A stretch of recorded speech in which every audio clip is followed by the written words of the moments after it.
amar. Amar, simplesmente amar. Na lição do livro Pão Nosso, lição 99, fala com ardente amor. Sobretudo tem de ardente amor para buscar a substância, para buscar a essência deste amor. Esse amor, ele nasce do nosso contato sincero um com os outros. Ele não é forjado pelas aparências. Ele não é forjado pelo formalismo e convencionalismo que muitas das vezes nós colocamos uma vestimenta para mostrar algo que nós não somos. Para usar, muitas das vezes, de uma etiqueta vazia, de uma etiqueta falsa, em que os corações não comungam com aquele sentimento, com aquela ação maquinal. Então nós percebemos que nesta lição, em que é 1 Pedro capítulo 4, versículo 8, ele fala a respeito desse ardente amor. Amor espontâneo, ardente, puro, este é o amor. Raciocínio pronto, habilitado a agir muitas vezes para lidar com as coisas da terra, constitui um patrimônio valioso, mas se falta o coração para sentir as coisas e resolvê-las no sentido do bem comum, é capaz de que nós venhamos a tornar máquina de calcular. Olha como tem um pouco a ver com aquilo que nós estávamos ouvindo de nosso irmão, nas medidas das proporcionalidades. Se nós ouvimos a mensagem e nós queremos calcular quais são os benefícios daquilo, nós não estamos trabalhando com a caridade. Que a caridade é despretensiosa. Ela não fica ferindo valores, ela não fica sobrepesando o que é mais válido, o que é mais importante. Porque o coração impera. O coração fala à frente. O que Deus espera de nós? Este é o desafio. Ser caridoso é aquele que está com os olhos, com os ouvidos atentos, que está com sensibilidade aflorada, para perceber a penúria moral. O que o capítulo 15 nos fala? A respeito dos infortúnios ocultos, ele fala da beneficência, ele fala de muitas coisas, da caridade material, da caridade moral, ele fala de várias coisas, é isto. Mas como nós vamos perceber aonde está tendo a necessidade do amparo, do socorro, do abraço, de enxugar a lágrima? Se nós estivermos habilitados a perceber essas nuances que estão aí no nosso caminho. Aquele que vive como a multidão, aquele que vai nessa vertente, que coloca os seus interesses pessoais em primeiro lugar, ele não vai ser capaz de perceber a necessidade ali. Ele será incapaz de sentir a dor, de ter empatia, como a gente fala, que é um termo que se usa muito, a resiliência, que o pessoal usa muito, nada mais do que perseverança, né? O que? A abnegação para com o próximo, a afabilidade, doçura. De que maneira? Sendo que a gente não está preocupado. Qual é a nossa preocupação? Primeiro, se dar bem, salve-se quem puder.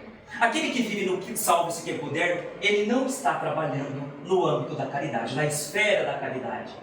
O domínio que ele está é outro, é o mundo. É o mundo com as suas propostas, com as suas fantasias, com a sua ilusão, para entorpecer, para nos tirar do caminho que nos leva ao Cristo. Nós podemos ter desejos aqui na terra, nós podemos ter impulsos materiais, no sentido de cuidar, de melhorar, de avançar, progredir materialmente, sim, mas desde que não descambe em abuso, desde que não descambe em excesso. Graças te rendo, meu Pai, por haveres ocultado essas coisas aos doutos e aos prudentes e as teres revelado aos simples e aos pequeninos. Mateus capítulo 11, versículo 25. O que ele está dizendo? É que muitos daqueles que a gente acredita que são aqueles que têm poder aquisitivos abastados, que têm conhecimento, aqueles que nós colocamos muitas das vezes as homenagens, as pompas, que têm os velórios cheios de homenagens póstumas e que eles merecem muitas das vezes os lugares da primeira fileira, nada a ver com relação aos senhores. Falando isso para não ter nenhum tipo de má interpretação. Aqueles que procuram, né, em quaisquer ocasiões, os primeiros lugares. Esses indivíduos já receberam o seu galardão. Esses indivíduos, eles não são capazes de perceber qual é a proposta divina da caridade. E a caridade, por que a caridade é importante? Porque ela está no frontispício da doutrina espírita. Não tem um meio termo, olha, fora da esperança, fora da abnegação. Não, é caridade, propriamente caridade. Qual é o verdadeiro sentido da palavra caridade, como entendia Jesus? Benevolência para com todos, indulgência para com as imperfeições alheias, perdão das ofensas. Às vezes eu vou falar um pouco rápido, porque senão nós não vamos falar os conteúdos. Eu tenho muita coisa para falar e nós não podemos nos alongar. Então, qual é a proposta do cristão? A proposta do cristão é, muitas das vezes, deixar de ser a prioridade. Não dá para conquistar isso de uma hora para outra. Não se transforma a água em vinho. Não se muda de uma hora para outra. É necessário tempo, né? Tempo gradativamente que nós vamos melhorando, que nós vamos renovando. Mas da mesma forma que o perdão é uma conquista, porque nós vamos construindo, assim também as demais atitudes e ações pertinentes à caridade. Se nós não sentirmos aquilo que está vindo ao nosso encontro, nós não seremos capazes de sermos filhos que atenderão a finalidade proposta por Jesus, que é da doutrina espírita, que é do Evangelho redivivo. Queridos irmãos, nós muitas das vezes nos perdemos, mas está no nosso caminho o desafio, diariamente, todos os dias. Começa dentro do próprio lar. Depois ele se expande para aqueles que nós estamos no trabalho, aqueles na rua, aqueles que nós encontramos às vezes sem nenhum tipo de afeição ou nenhum tipo de elo, que nós não temos nenhum vínculo, mas eles são os nossos desafios. Muito espírito nobre do caminho, viajantes, consulentes, eles se apresentam de uma forma, eles se revelam muitas das vezes da maneira que não são. Mas eles estão trazendo o coração marcado de espinhos. Mas quem é capaz de enxergar? Aquele que para observar. Qual é o desafio dos infortúnios ocultos?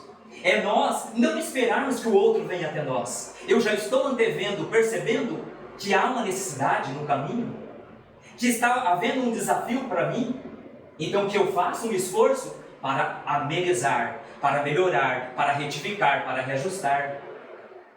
Então nós precisamos estar atentos a esses chamados. São os sinais divinos na nossa caminhada. Muitas das vezes nós somos incapazes de perceber esses chamados. E esses chamados trazem um remedinho importante para a nossa vida. Porque quando nós saímos do nosso ponto de vista, muitas das vezes equivocado, quando nós saímos do nosso pedestal, quando nós avançamos em função da miséria, da penúria, do infortúnio, é neste momento em que nós estamos galgando um passo além. É neste momento que a espiritualidade está nos ajudando a curar as nossas próprias chagas, nossas próprias feridas e também avançar na escala evolutiva. Esse é o desafio. Para que recapitular? Recapitulo porque não passou na prova. Por que sofrer? Por que vai sofrendo cada vez mais? Porque algo não foi feito. Porque não passou na prova. E as provas, meus irmãos, não são tão complicadas como a gente acredita. Um pouco de prece, um pouco de paciência, de respeito, de atenção, de tolerância, um pouquinho de esperança, de paz e amor, pitadas apenas fazem com que nós, sem ideia de ilusão, de falsa atitude, de que olha, é tão fácil assim. Não é tão fácil, mas é muito mais difícil porque nós não queremos.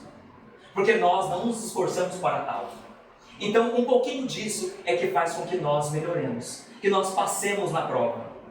Começa com aquela pessoa de casa, que nos hostiliza, que nos inferniza, que muitas das vezes nos tira do sério. Começa lá fora com as nossas chefias ou com os nossos subalternos, com aqueles que muitas das vezes nos traem, aqueles que nós confiamos e nós sabemos que não podemos confiar. Está em todos os meios, em todas as circunstâncias, no pedinte. Está naquele que vem tirar aparentemente a paz que nós não temos. Então esta é a grande sacada, esta é a grande percepção de nós olharmos e não ficar esperando coisas magnânimas.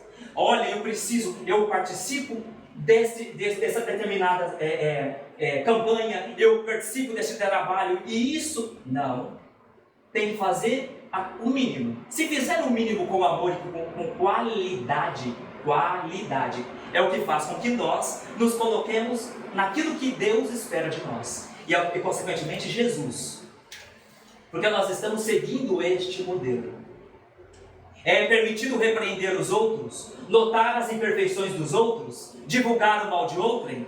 Nós temos as respostas no capítulo 10 do Bem-aventurados os misericordiosos. Mas tem o seguinte: muitas das vezes é necessário colocar o coração à frente, para que nós saibamos como lidar com a dor alheia. Porque muitas das vezes nós julgamos sem estar no lugar. Precisa ter empatia, precisa colocar no lugar. E nós, mesmo pensando desta forma, não será a mesma coisa que estar no lugar. Certa vez, num dos trabalhos que nós desempenhamos, lá da Casa Emmanuel, num bairro filial, nas Paineiras, nós participamos com muita frequência do trabalho que é feito lá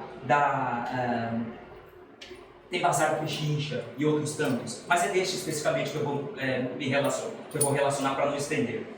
Então nós estávamos lá, um dia maravilhoso de trabalho, uma alegria, as pessoas, elas compram aqueles vestuários, nós separamos com muito bom gosto, com muito cuidado para não aproveitar coisas que não são úteis e que estão realmente depreciadas, deterioradas. Nós fazemos tudo isso com muito carinho e nós recepcionamos-os com muito amor também, porque não existem beneficiados e benfeitores. Todos nós, aquele que estuda, aquele que se propõe a estudar, percebe isso.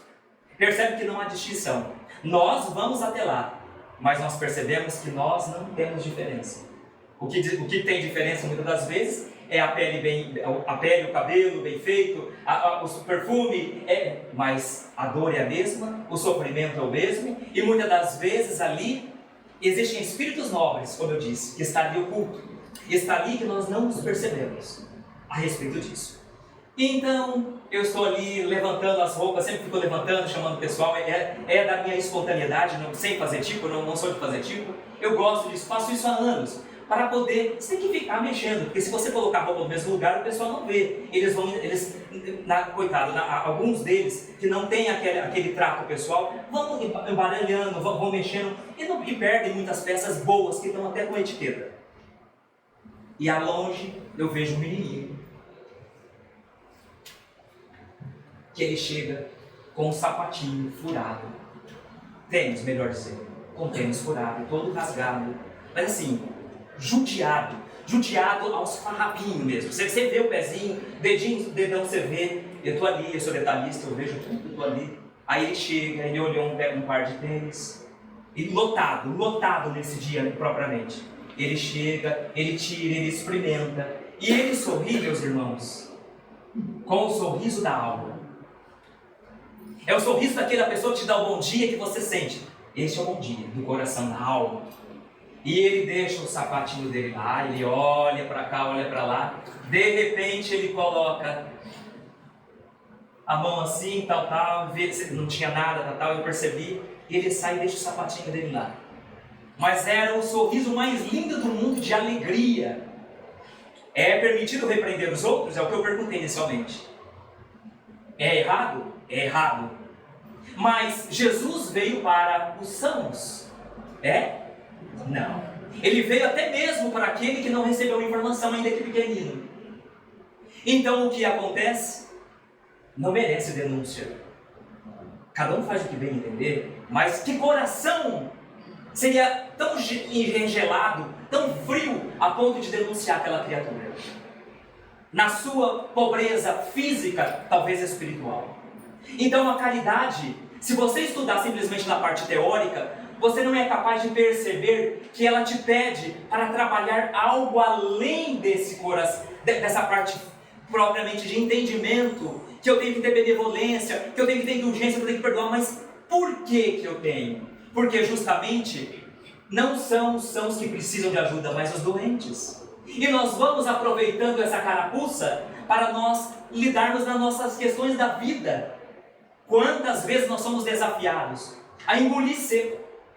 Quanta gente que fez com a gente sofresse, quanta gente que faz a gente sofrer, quantas vezes são os dias e as situações que se repetem, às vezes no trânsito, alguém desagradável, alguém que está na fila, alguém, quantas vezes, é aí que Jesus para e olha, é a prova, o que você vai fazer?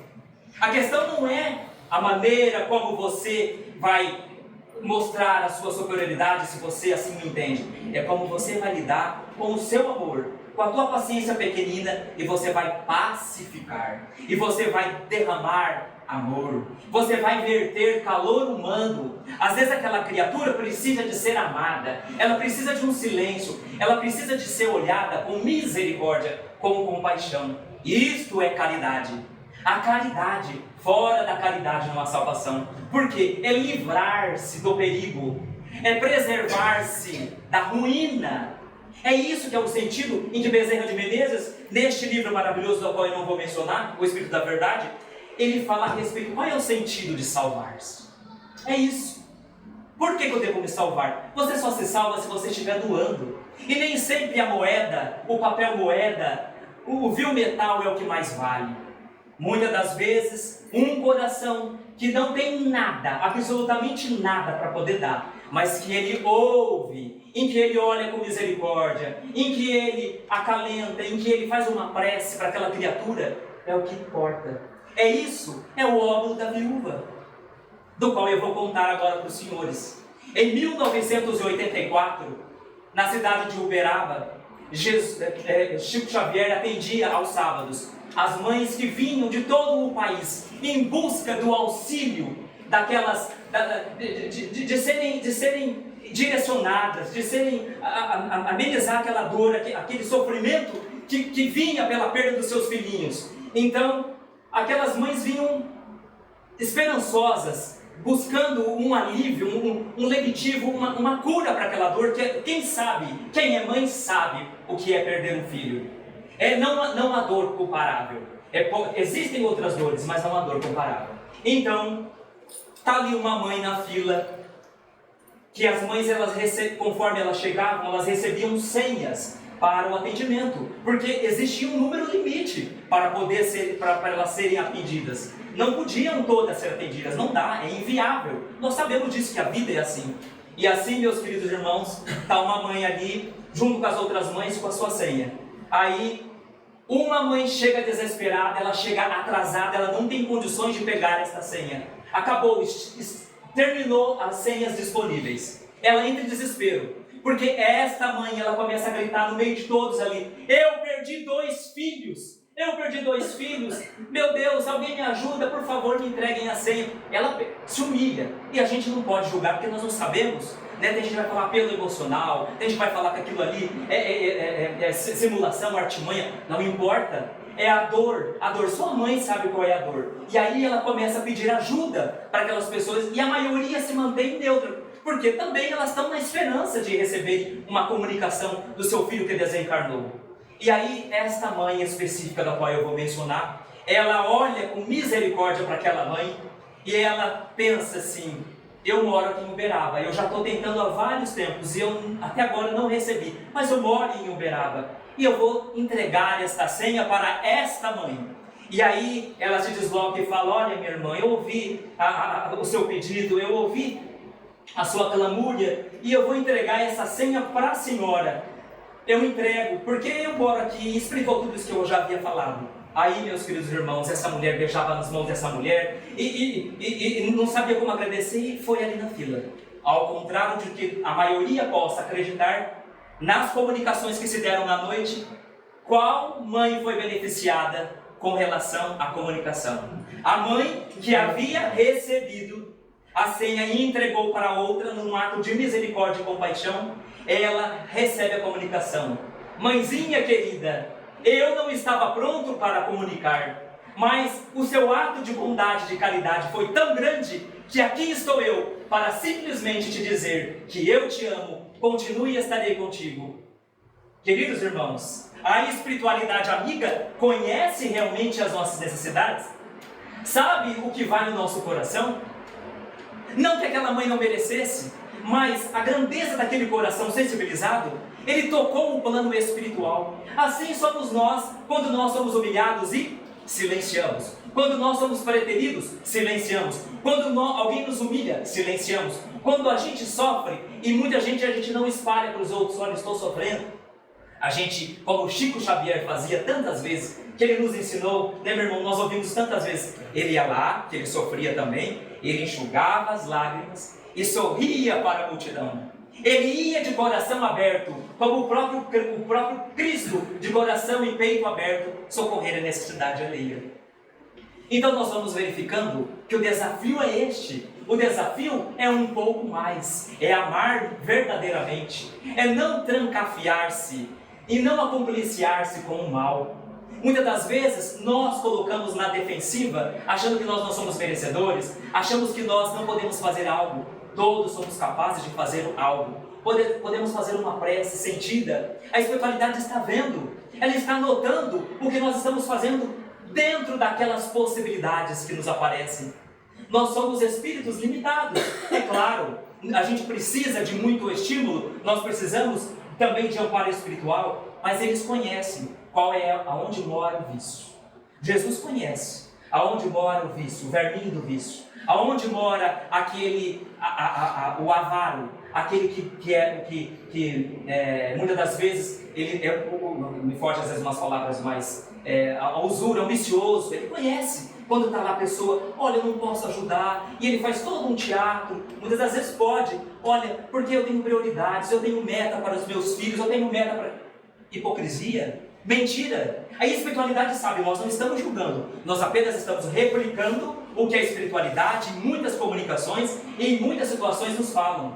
E nós que participamos por muitos anos do trabalho de desobsessão, ouvimos o relato de muitas criaturas, algumas conhecidas, né? E que diziam, porque eu perdi a oportunidade. Não era tão difícil, eu tinha, mas não. Tinha às vezes o bem, tinha o patrimônio, mas sequer usufruiu e sequer compartilhou com os outros irmãos. Por quê? Porque tinha planos. Quando eu ficar mais velho, quando eu conseguir determinada meta, aí eu preciso primeiro reformar a minha casa, eu preciso comprar um carro, eu preciso, e este preciso se alongou demasiadamente, a ponto de chegar num ponto em que o corpo físico não tem mais condições para o trabalho, em que os recursos já estão escassos, em que às vezes já foi feita toda a divisão de bens, enfim. Então nós precisamos, queridos irmãos, já estou finalizando, até uns 35 dá, né, para falar, né? Eu nunca vi, eu não sei, tem lugares que a gente pede, né? Vocês me desculpem interromper para isso, mas é o que a gente não sabe. Então, a caridade, meus queridos irmãos, ela depende muito de nós. Quem são aqueles? No livro dos Espíritos pergunta, mestre, todos aqueles, por 619, vou falar rápido do meu jeito para ficar mais fácil. Olha, todos têm condições de conhecer-te, os meios de conhecer a tua revelação? Tem, mas nem todos são capazes de compreender. Por que não compreende? Porque eu falei, né? Os doutos, os mistérios ocultos são os doutos e são os prudentes. Quem vai perceber? Aquele que se sensibiliza. E muitas das vezes, é como eu falei, o óbolo da viúva. Essa mãe não está dentro dessa escala do óbolo da viúva. Do item 5 do capítulo, se nós olharmos lá, está dentro do capítulo.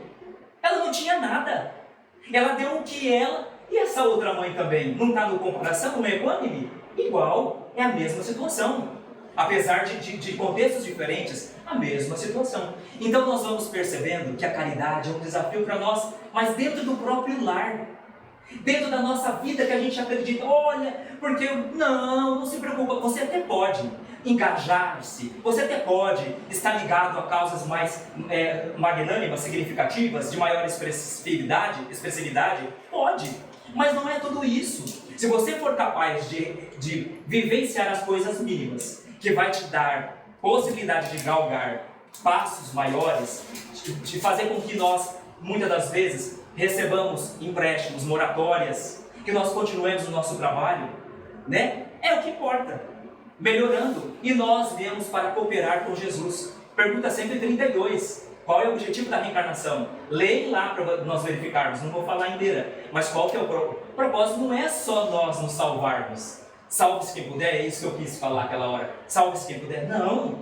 eu coopero com o meu progresso e coopero com o progresso da humanidade. Este é o desafio. Meimei diz uma coisa maravilhosa, que ela diz assim: não se preocupe com o mal. Não se preocupe, preocupe-se em socorrer as vítimas dele.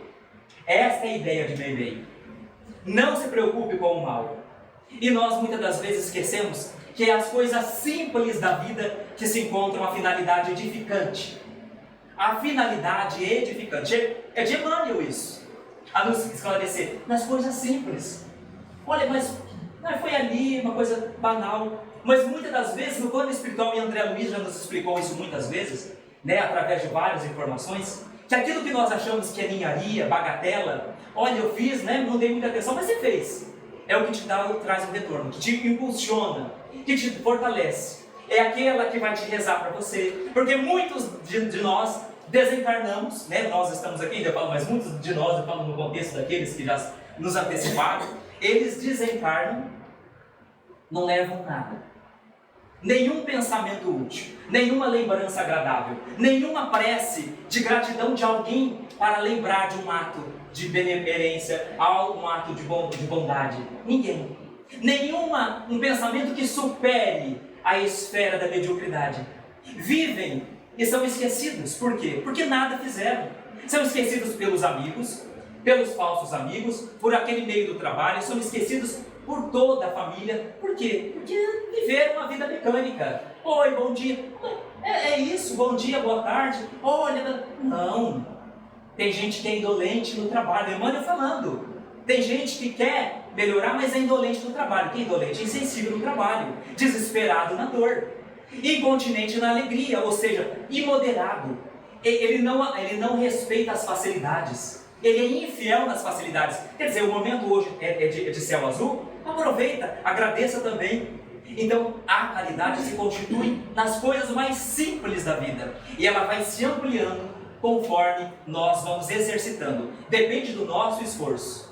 O que falta muitas das vezes, na pergunta 909, como nós sabemos, do Livro dos Espíritos, ou se nós não soubermos, dá para compulsar lá e olhar no Livro dos Espíritos, o que falta é vontade. As más tendências, elas ampliam pela falta de vontade. Nós não queremos, nós queremos continuar na mesmice. E para nós finalizarmos, com o exemplo de misericórdia e compaixão maravilhoso, em que nós todos sentimos que não estamos desamparados. O suicídio, ele é realmente um ato deplorável. O suicídio é algo em que aqueles que o fizeram estão amparados pela espiritualidade, mas à distância. Vão vivenciar um período difícil para depois serem resgatados. Isso é importante que se diga porque não existe sofrimento perpétuo, mas aquilo que a gente semeia há de colher. E quando Jesus se encontrava na cruz, nos últimos momentos daquela cruz infamante, em que já estava perdendo o seu fôlego, a sua energia, a espiritualidade amiga toda, as hostes espirituais encontravam-se no seu entorno. E eles se ajoelhavam, e eles reverenciavam, e faziam prece para que Jesus terminasse a sua missão de maneira gloriosa, de maneira esplendorosa. E ali, naquele último momento, vários espíritos mensageiros de luz, espíritos superiores, da mais alto escalão, eles vão se achegando e se ajoelham, e num ato de reverência, estão ali ligados a Jesus. Mas o último, o Espírito da caridade. Ele chega, prostra-se, olha para Jesus, Jesus balbucia com muito cuidado as últimas palavras, e ele vai até próximo, dos lábios de Jesus, e ouve o pedido e sai célere, rapidamente, para atender ao pedido daquele benfeitor sublime, imortal. E nós sabemos que o Espírito da caridade, ele se deslocou para buscar Judas, que estava, buscar no sentido de dar um amparo, refrigério, buscar Judas, que havia suicidado, se enforcado, E aí, meus queridos irmãos, ele busca, como se diz, auxiliá-lo. É esse sentido, não é buscá-lo de removê-lo da onde se encontra. Que fique bem claro isso, para que as palavras sejam empregadas de maneira adequada. E aí, é isso que eu lhes encerro agora. A espiritualidade jamais esquece, até mesmo aqueles que caminharam no lado da escuridão pelas sombras. E eu finalizo assim. Depois de muito tempo, sobre os quadros sombrios do Calvário, Judas, cego no além, errava solitário. Era triste a paisagem, o céu era nevoento, cansado de remorso e sofrimento, sentara-se a chorar. Nisso, nobre mulher de planos superiores, nimbada de celestes esplendores, que ele não conseguia divisar, chega e afaga a cabeça do infeliz. Num gesto de carinho profundo, quase que em oração, ela lhe diz: meu filho, por que choras? Acaso não sabeis? Sou um morto e estou vivo, matei-me novamente, estou de pé, sem consolo, sem lar, sem amor e sem fé. Não ouviste falar em Judas, o traidor? Sou eu quem aniquilei a vida do Senhor. A princípio julguei poder fazê-lo rei, mas apenas lhe impus martírio, sacrifício, sangue e cruz. E eis que em flagelo e aflição a minha vida se reduz. Afastai-vos de mim, deixai-me padecer nesse inferno sem fim. Nada me pergunteis, retirai-vos, Senhora. Nada sabeis da mágoa que me agita, nunca penetrareis a minha dor infinita. O assunto que lastimo é unicamente meu.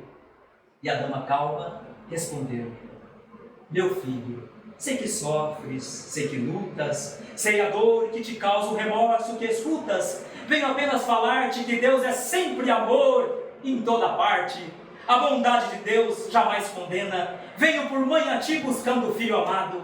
Sofre com paciência a dor e a prova. Terás em breve uma existência nova. Não te sinta sozinho ou desprezado. E Judas a interrompeu, rude e pasmo: mãe, não me venhais aqui com mentira e sarcasmo. Depois de me enforcar num galho de figueira, sem poder fugir da dor da vida verdadeira, fui procurar consolo e força de viver ao pé da pobre mãe que me forjara o ser. Ela me viu chorando e escutou os meus lamentos, mas teve medo dos meus sofrimentos. Expulsou-me a esconjuros, chamou-me monstro por sinal, disse que eu era unicamente o espírito do mal. Intimou-me a terrível retrocesso, mandando que eu apressasse o meu regresso para as zonas infernais, de onde por certo eu vinha. Ah, detesto lembrar a horrível mãe que tinha. Não me faleis de mães, não me faleis de amor, sou apenas um monstro sofredor. E a dama, ainda calma, aproximou: por mais que me recuses, não me altera. Amo-te, filho meu, amo-te e quero ver-te de novo a vida maravilhosamente revestida de paz e luz, de fé e elevação. Virás comigo à terra, perderás pouco a pouco o ânimo violento, terás o coração nas águas de bendito esquecimento, numa nova existência de esperança, levar-te-ei comigo a remansoso abrigo, dar-te-ei outra mãe, pensa e descansa. E Judas nesse instante, como quem olvidasse a própria dor gigante, ou como quem se desgarra de pesadelo atroz, perguntou então: quem sois vós, que me falais assim, sabendo-me traidor? Sois uma mulher irradiando amor, ou anjo celestial de quem presinto a luz? E ela, a fitá-lo frentamente, responde-lhe simplesmente: meu filho, eu sou Maria, sou a mãe de Jesus. Muita paz.